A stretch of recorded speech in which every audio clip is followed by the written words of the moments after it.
ប្រើកុំព្យូទ័រ Windows យូរឆ្នាំហើយអត់ដឹងថានៅលើ app built-in scene របស់ Windows ហ្នឹងអាច remove background បានអាចដាក់ blur background បានដូរ background ពណ៌អីបានចេះឡើងស្រួលខំទៅដើររក app អីណានៃញ៉ៃវែងឆ្ងាយច្រើននេះចង់ដូរពណ៌ background ដូរតាមចិត្តចង់ដក background ដកបានទៀតគាត់តែយើង edit ហើយយើង save អាសវាមកហើយជ្រើសរើសទីតាំងមក save មកទៅបាត់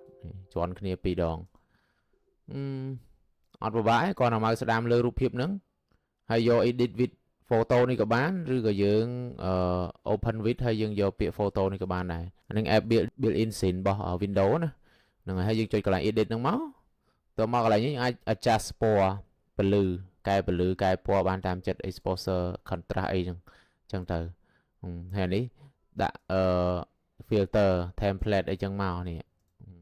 គ្រប់ពណ៌គ្រប់ mode គ្រប់ ម៉ាកអញ្ចឹងទៅលេងតាមហ្នឹងទៅចង់អានេះចង់លុបអីនៅខាងក្រោយនេះចេញក៏បានដែរណានេះចាំមើលវាលុបមកឲ្យតែយូរតិចនេះបាត់ឈឹងនេះប៉ុណ្្នឹងមកងាយនេះលុបបាត់ហើយចង់ដក background ចុចអារូប background ខាងក្រោយនេះមកចុចនេះមកដក background ចុចនេះ blur background នេះសេរី blur តិច blur ខ្លាំងអីបានតាមចិត្តនេះប្រាសាយចង់គូសក៏បានអីក៏បានដែរបើសិនជាវាកាត់ទៅអត់ស្អាតយើងអាចយកប្រាស់ហ្នឹងទៅគូសបន្ថែមទៀតចឹងទៅហើយនេះ remove background ហើយនេះដូរ background ទៅពណ៌អីក៏បានដែរងាយងាប់ហើយប្រើ Windows រាប់ឆ្នាំអត់ដឹងក្បាច់កន្លែងហ្នឹង